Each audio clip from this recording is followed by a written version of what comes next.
Hari ini adalah hari terakhir jadwal tes P3K untuk tahap 1 setelah video ini saya buat.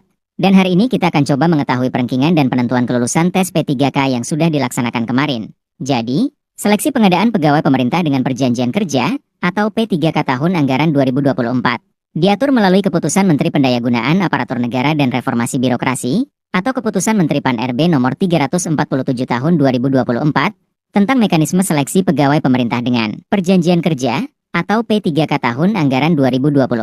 Berdasarkan peraturan tersebut, pelamar pada seleksi pengadaan P3K tahun anggaran 2024 yang dinyatakan lulus adalah pelamar yang memiliki peringkat terbaik. Peringkat pelamar pada seleksi P3K tahun anggaran 2024 diurutkan berdasarkan prioritas dan nilai. Ingat, berdasarkan prioritas dan nilai yang didapatkan oleh pelamar pada ujian seleksi kompetensi P3K dengan menggunakan sistem CET BKN yang sudah dilakukan kemarin. Penentuan kelulusan P3K diberlakukan secara berurutan, mulai dari, pertama, pelamar yang berstatus tenaga honorer kategori 2 atau XTHK 2, kedua, pegawai yang terdaftar di pangkalan data atau database tenaga non-ASN pada BKN, dan aktif bekerja pada instansi pemerintah, dan yang terakhir, pelamar yang aktif bekerja pada instansi pemerintah paling sedikit 2 tahun terakhir secara terus-menerus. Penilaian dan pembobotan soal seleksi kompetensi P3K 2024 berdasarkan keputusan menteri tersebut adalah sistem ranking. Untuk menentukan pelamar yang dinyatakan lulus pada seleksi P3K tahun anggaran 2024 adalah sebagai berikut. Pada seleksi P3K akan diurutkan berdasarkan prioritas. Contohnya jika di suatu instansi pemerintah daerah terdapat kebutuhan formasi P3K teknis jabatan operator layanan operasional pada unit kerja Dinas Pendidikan, sebanyak 4 formasi, dan jumlah pelamar yang mendaftar pada formasi tersebut sebanyak 5 pelamar. Yang terdiri dari 1 orang pelamar berstatus XTHK 2. 2 orang pelamar yang terdata di database BKN, dan 2 orang pelamar yang aktif bekerja di instansi pemerintah secara terus-menerus.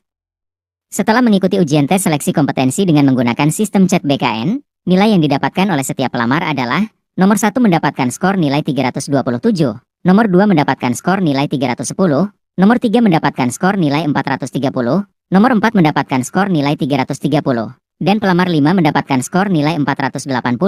Berdasarkan prioritas dan nilai yang didapatkan tersebut, jika diurutkan maka pelamar yang lolos pada seleksi pengadaan P3K tahun anggaran 2024 untuk jabatan operator layanan operasional adalah nomor 1 yang merupakan XTHK 2, lulus dengan urutan pertama karena prioritas untuk pengangkatan P3K yang pertama adalah XTHK 2, kemudian nomor 3 dan nomor 2 yang merupakan pelamar yang terdata di database BKN lulus dengan urutan 2 dan 3, dan 3 urutan ini didasarkan dari nilai yang didapatkan oleh pelamar tersebut.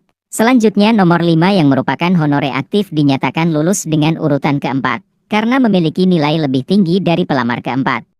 Dinyatakan tidak lulus pada seleksi P3K, karena setelah dilakukan perangkingan nilai pelamar 4 lebih rendah daripada nilai pelamar 5. Lalu, bagaimana dengan pelamar yang tidak lulus seleksi P3K tahun ini? Berdasarkan peraturan menteri pada RB, dalam hal pelamar telah mengikuti seluruh tahapan seleksi pegawai pemerintah dengan perjanjian kerja tahun anggaran 2024. Namun tidak dapat mengisi lowongan kebutuhan, dapat dipertimbangkan untuk menjadi pegawai pemerintah dengan perjanjian kerja paruh waktu. Pengumuman kelulusan akhir seleksi pengadaan P3K tahun anggaran 2024 secara resmi akan diumumkan oleh instansi masing-masing yang Anda tempati melamar. Nah, bagaimana? Sudah tahu kan cara menentukan kelulusan P3K tahun ini? Sekarang kita melangkah ke video berikutnya. Bagaimana cara melihat jumlah saingan pelamar pada instansi yang sama dengan formasi yang sama?